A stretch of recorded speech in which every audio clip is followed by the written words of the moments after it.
안녕하세요. 가치형제 박명준입니다. 오늘은 디지털 화폐에 대해서 말씀을 드리려고 합니다. 요즘 달러라는 국제통화가 기축통화의 역할을 계속 수행할 수 있을지에 대한 의문이 많아지면서 그에 대한 대안으로 디지털 화폐의 등장이 이야기되고 있습니다. 그래서 이 디지털 화폐가 과연 위대한 화폐가 되려면 어떤 조건을 반드시 갖추어야 하는지 말씀을 드리려고 합니다.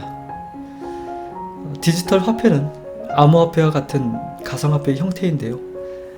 다만 공신력을 갖춘 국가나 기관에서 발행을 한다는 점에서 기존의 암호화폐와는 차이점이 있습니다. 그렇게 되면 아무런 근거 없이 우후죽순으로 발행되는 암호화폐와는 다르게 신뢰할 수 있는 화폐가 될 수 있습니다.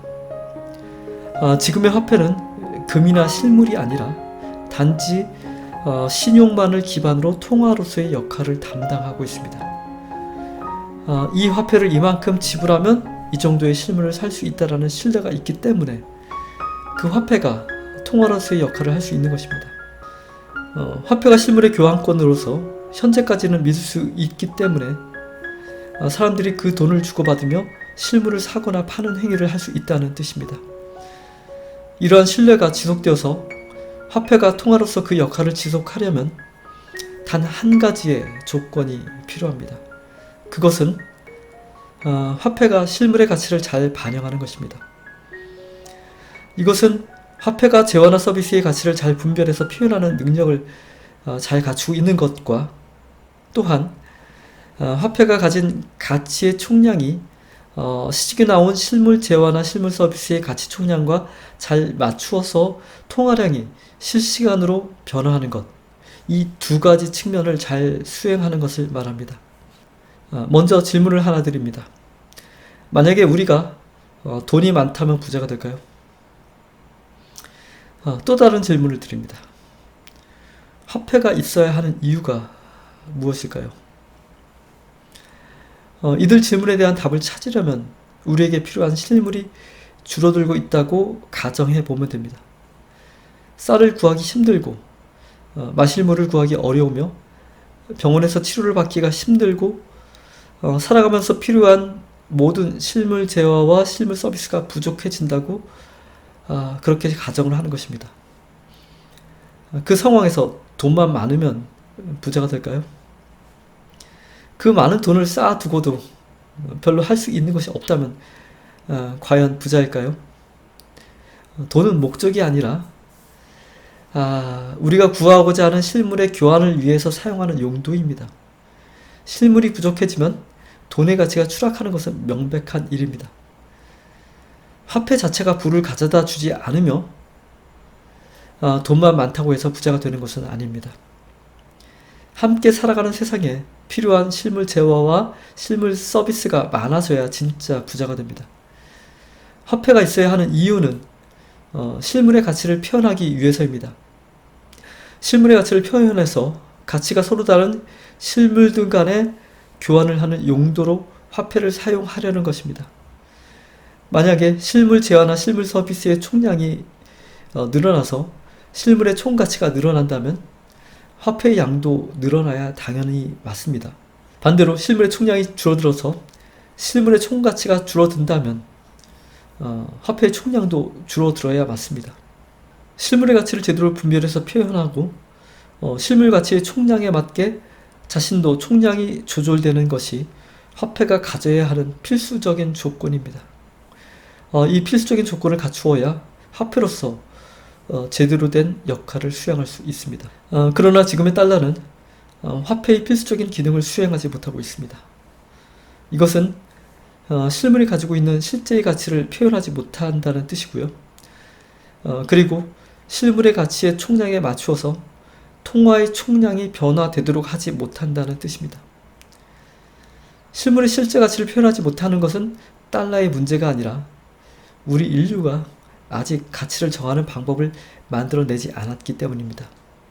가치가 얼마인지는 따지지 않고 가치에 대한 아무런 정보가 없이 그냥 시장에서 가치가 정해지도록 맡긴 것이 전부입니다. 시간이 흐르면서 각각의 재화나 서비스마다 가치가 어느 정도인지 시장에서 형성이 되지만 이것이 합리적일 수는 없습니다. 그래서 임금에 대한 이슈가 늘 발생하게 되고 임금 투쟁이 일어나기도 하며 근로에 의한 소득 격차가 논란이 되고 있습니다. 자본에 의한 불로소득이 인정되고 있기 때문에 부익부 빈익빈 현상이 심화되고 있는데 이것도 가치를 제대로 분별하지 못하고 있기 때문에 일어나는 일들입니다. 이건 달러만의 문제가 아닙니다. 여태껏 인류의 역사에서 등장했던 화폐 중에서 화폐의 필수적인 조건을 제대로 갖춘 화폐는 단 하나도 없었습니다. 달러가 근본위제를 채택하고 있었던 과거에도 화폐의 필수적인 조건을 갖추지 못했습니다. 이미 말씀드렸지만 화폐의 존재 이유는 실물의 가치를 그대로 표현해서 실물의 교환을 하도록 하는 것입니다. 실물의 교환이 가치에 맞도록 이루어지면 경제 위기가 올 이유가 없습니다. 주가나 부동산 가격이 짧은 기간 동안 급등하거나 급락하고 물가가 치솟는 일은 실물의 가치가 그에 맞게 화폐로 표현되지 못하고 있다는 증거입니다.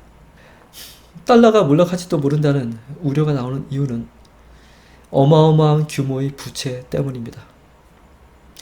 감당이 되지 않는 가계부채와 기업부채 그리고 국가부채는 자본주의 경제를 붕괴로 몰아가고 있습니다. 이러한 부채 문제 때문에 당장 발등에 떨어진 불을 끄기 위해서 이자율을 낮추어서 제로금리 시대가 열리게 되었고 돈을 무제한으로 푸는 무한 양적 완화의 시대도 열리게 되었습니다. 실물이 거의 증가하지 않은 상태에서 그 사이에 달러가 엄청나게 풀리고 있다면 달러의 가치가 과연 언제까지 유지가 될지 그리고 시중에 풀린 막대한 유동성이라는 실물이 아닌 돈으로 떠받치고 있는 주식이나 부동산 시장이 과연 언제까지 지금의 시세를 유지하고 있을지 의심하지 않을 수 없습니다. 지금까지 인류의 역사에서 등장한 화폐는 모두 망했습니다. 그 이유는 결국 화폐가 실물의 가치를 제대로 반영하지 못했기 때문입니다. 그래서 실물 가치의 총량과 화폐의 총량을 맞추지 못했기 때문입니다. 지금의 전 세계 기축통화인 달러도 마찬가지입니다. 달러의 몰락을 예상하는 이유는 달러가 실물의 가치를 제대로 분별해서 표현하지 못하고 있고 이로 말미암아 발생하는 문제들이 이미 인류가 감당할 수 없을 정도로 너무나도 커졌기 때문입니다. 여태까지는 아슬아슬한 통화 정책과 어마어마한 규모의 재정 정책으로 근근히 버티고 있지만 이대로 가다가는 약효가 더 이상 듣지 않은 시점은 언젠가는 반드시 오게 됩니다. 그래서 달러의 몰락을 대비해서 각국에서 디지털 화폐를 준비하고 있는 것입니다. 하지만 달러를 그냥 디지털 화폐로 바꾼다고 해서 문제가 해결되는 것은 아닙니다. 이미 가지고 있던 어마어마한 규모의 부채를 어떻게 청산할지가 막막합니다. 디지털 화폐가 기축통화가 되더라도 부채가 청산이 되는 것은 아닙니다. 물론 부채 폭탄이 먼저 터져서 수많은 가게와 기업들이 파산을 해서 경제가 완전히 초토화되고 나서 그 다음에 디지털 화폐가 기축통화의 역할을 승계하게 된다면 부채는 자연스럽게 청산이 될지도 모릅니다. 하지만 그렇게 된다고 해도 과거의 화폐들이 가진 문제를 새로 등장한 이 디지털 화폐가 여전히 가지고 있는 것은 마찬가지입니다. 이 디지털 화폐가 실물의 가치를 그대로 반영하는 방법이 없는 것은 여전하기 때문에 시간이 지나면 이 디지털 화폐도 경제의 왜곡을 일으키고 지금과 마찬가지로 몰락의 수순을 밟게 됩니다. 소득 격차가 심화되고 거품이 커지며 감당할 수 없는 부채 문제 때문에 결국 다시 몰락하는 길을 피할 수 없습니다. 따라서 단지 달러에서 디지털 화폐로 바꾸는 것이 중요한 것이 아니라 화폐에 실물의 가치를 담아낼 수 있는 방법을 찾아서 실물 가치에 근거한 디지털 화폐를 만드는 것이 중요합니다. 지금 새로 만들어지고 있는 디지털 화폐는 금과 실물의 가치를 어느 정도 반영하려고 하고 있다는 소식이 들리고 있습니다. 하지만 이것이 잘 될지에 대해서는 의심을 하지 않을 수 없습니다. 지금의 달러를 포함해서 여태껏 등장했던 모든 화폐들이 실물의 가치를 담아내지 못했던 이유가 있기 때문인데요. 그것은 매우 어려운 일입니다. 다시 근본이제로 돌아가면 되지 않을까라고 생각하시는 분들도 계실 텐데요. 금은 여러 가지 문제점들이 있습니다. 금의 생산량이 제한적이기 때문에 실물의 총량 증가를 금이 따라갈 수 없다는 점이 현실적으로는 가장 큰 문제점입니다. 이미 금을 보유하고 있는 국가 간의 보유량 편차로 인해서 형평성의 문제도 발생하게 됩니다. 많은 양의 금을 숨겨놓고 보관하던 국가들이 갑자기 부자 국가가 될 테니까요. 그리고 실제로는 더 중요한 문제가 있습니다. 금 자체가 실물의 가치를 대변하지 못한다는 점입니다. 만약에 금이 실물 가치가 있는 것이 맞다면 다른 모든 것이 없어도 금만 있으면 우리는 생활하는데 아무런 문제가 없어야 합니다.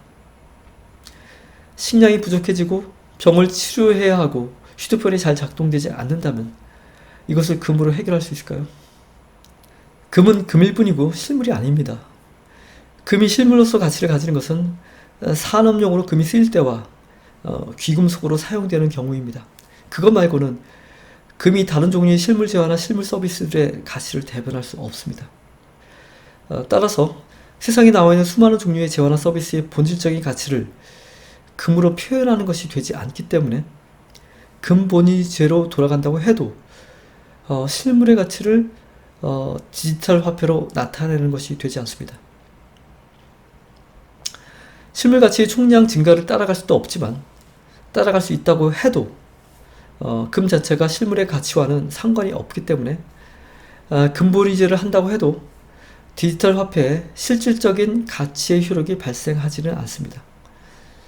사람들이 가치가 있다고 믿는 믿음이 금이 가진 가치의 본질이며 실물과는 무관합니다. 지금까지 등장했던 화폐들이 결국 모두 몰락의 길을 걷게 된 것은 실물의 가치를 화폐에 담아내는 방법을 우리 인류가 여태껏 만들어내지 않았기 때문입니다. 앞서 말씀드렸지만 이것이 매우 어려운 일입니다. 그리고 그 방법을 찾았다고 하더라도 그 방법대로 화폐가 그 역할을 하려면 기술적인 수준이 올라가고 관련된 인프라가 마련되어 있어야 합니다. 따라서 여태껏 인류가 실물 재화나 실물 서비스의 가치를 화폐에 담아내는 방법을 찾아내지 못한 것은 어쩌면 당연한 일입니다. 하지만 지금은 상황이 달라졌습니다. 이미 수많은 암호화폐들이 쏟아져 나와서 거래가 되고 있습니다. 따라서 기술적인 문제와 인프라는 해결된 상태입니다. 이제 달러를 대체하는 디지털 화폐가 나온다면 이 디지털 화폐가 갖추어야 하는 본질적인 조건인 실물의 가치를 담아내는 능력은 다음에 세 가지 과정을 통해서 이룰 수 있습니다. 첫 번째는 실물 가치를 지니고 있는 인자를 이 디지털 화폐로 삼는 것입니다. 금이나 은이나 혹은 몇몇 특정 종류의 실물이 아니라 세상에 나오는 모든 종류의 실물 재화나 실물 서비스의 가치를 대변할 수 있는 진짜 실물 가치를 지니고 있는 인자를 찾아서 그것으로 디지털 화폐를 삼는 것입니다. 두 번째는 이 가치 인자로 세상에서 거래되는 모든 실물 재화와 실물 서비스의 가치를 나타내는 방법을 찾는 것입니다. 그리고 세 번째는 이 디지털 화폐가 실제로 실물 거래에 사용될 수 있도록 거래 시스템을 구축하는 것입니다. 이들 세 가지 과정을 모두 밟는다면 여태껏 우리 인류가 만들지 못했던 위대한 화폐가 탄생하는 것입니다. 이제부터 방금 말씀드린 이들 세 가지 과정에 대해서 보충 설명을 드리겠습니다. 먼저 첫 번째 조건인 실물의 가치를 지니고 있는 인자는 금도 아니고 은도 아니고 석유나 밀이나 쌀도 아닙니다. 모든 실물 재화나 모든 실물 서비스에 이 가치 인자가 들어 있어야 하기 때문인데요. 가치 인자가 될 수 있는 것은 세 가지입니다. 바로 에너지와 시간과 정신입니다. 예를 들어서 쌀이라는 실물 재화는 인간이나 기계의 노동을 통해서 에너지라는 가치가 투입되어야 생산이 될 수 있습니다.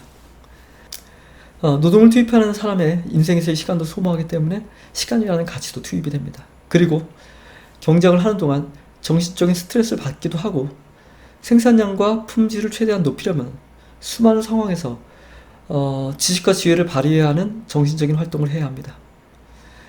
따라서 쌀이라는 재화에는 에너지와 시간과 정신이라는 가치가 투입되어서 거기에 녹아 있습니다. 만약에 소비자가 쌀을 구입하게 되면 자신이 직접 농사를 지어서 에너지와 시간과 정신이라는 가치를 투입하는 것을 하지 않아도 되는 것이며, 이것은 소비자가 그만큼의 에너지와 시간과 정신 가치를 벌게 되는 것과 마찬가지입니다. 택시를 타는 서비스를 구매하는 것은 먼 거리를 편하게 이동하는 가치를 얻는 것입니다. 만약에 택시를 타는 대신에 걸어서 이동한다면 걷는 에너지의 투입과 걷기 때문에 소모해야 하는 시간의 소모, 그리고 정신적인 스트레스가 발생하게 됩니다. 이렇듯이 우리가 알고 있는 모든 실물 재화나 실물 서비스는 에너지와 시간과 정신이라는 가치 인자들로 구성되어 있습니다. 디지털 화폐가 위대한 화폐가 되기 위한 첫 번째 과정은 에너지와 시간과 정신이라는 세 가지 가치 인자로 화폐 가치의 근거를 삼는 것입니다. 그렇게 되면 두 번째 과정을 밟을 수 있게 됩니다. 세상에 나와 있는 모든 재화나 서비스의 가치를 에너지와 시간과 정신이라는 가치로 표현하는 방법을 찾는 것입니다. 그리고 세 번째 과정은 이들 가치 인자를 통해서 실물 거래가 이루어질 수 있도록 거래 시스템을 구축하는 것인데요. 이것은 어려운 일이 아닙니다. 이미 그렇게 할 수 있는 기술적인 제반 여건이 마련되어 있습니다. 디지털 화폐를 이용해서 물건을 사고 파는 것이 되도록 하면 그만입니다. 이들 세 가지 과정을 밟는 것이 바로 가치주의 경제입니다. 가치주의 경제는 우리에게 필요한 가치가 가치 그대로 교환되도록 해서 경제의 정의를 실현하는 것을 목표로 두고 있습니다. 자본주의 시장 경제가 그대로 적용이 되어서 자본주의와 큰 틀은 동일하지만 화폐가 디지털 화폐로 바뀌고 이 디지털 화폐는 에너지 가치, 시간 가치, 정신 가치라는 세 가지 가치 인자들로 구성되어 있습니다. 그리고 거래가 되어야 하는 모든 실물 재화나 실물 서비스의 가치가 에너지와 시간과 정신이라는 가치 인자의 조합으로 산정이 되어서 그 가치가 얼마인지 투명하게 공개가 되는 상태에서 시장에서 수요와 공급에 따라서 최적의 가격으로 거래가 이루어지는 경제입니다. 가치주의 경제는 그냥 나온 것이 아니라 자본주의 경제가 가지고 있는 근본적인 문제점을 해결하다 보니 자연스럽게 나오게 된 경제 체계입니다. 가치주의 경제에서는 화폐를 인위적으로 발행할 필요가 없습니다. 재화나 서비스가 생산이 되면 가치 산정의 과정을 거치게 되고 시장에 나오게 됩니다. 산정된 가치는 에너지 가치와 시간 가치로 표현되는데요. 이때 정신 가치는 시간이라는 단위로 표현이 되며 또한 에너지 가치를 시간 가치로 변환해서 사용할 수도 있습니다. 산정된 가치가 얼마인지에 대한 정보가 투명하게 공개되는 상태에서 수요와 공급에 따라서 가격의 등락이 반영이 되어서 거래가 체결이 됩니다. 이때 체결되는 그 시점과 체결되는 그 가격이 바로 디지털 화폐가 발행되는 순간이며 디지털 화폐가 발행되는 양에 해당이 됩니다. 따라서 시중에 발행되는 디지털 화폐는 정확하게 실물 가치의 총량을 그대로 아무런 오차도 없이 실시간으로 반영하게 됩니다. 중앙은행이 나서서 억지로 화폐를 발행할 필요가 없습니다. 실물과 통화 간의 가치 차이가 절대로 일어나지 않기 때문에 경제에 모순이 생기지 않고 경제 위기가 오지 않으며 언제까지라도 지속 가능한 경제를 구현할 수 있습니다. 지금 우리는 경제 패러다임의 전환기에 살고 있습니다. 치료가 되지 않는 상태로 들어선 자본주의 경제에서는 더 이상 희망을 찾기 어렵습니다. 원하든지 혹은 원하지 않든지 우리는 새로운 패러다임을 준비해야 합니다. 이왕이면 모순이 없고 견고하며 자신이 기여한 만큼 그 가치를 그대로 돌려받을 수 있는 공정한 경제로 준비한다면 이것을 아주 오래도록 쓸 수 있습니다. 많은 분들이 보다 높은 이상을 꿈꾸며 그것을 현실로 만들 수 있다고 생각하신다면 그에 맞는 보다 멋진 세상이 우리에게 현실로 다가올 것입니다. 감사합니다.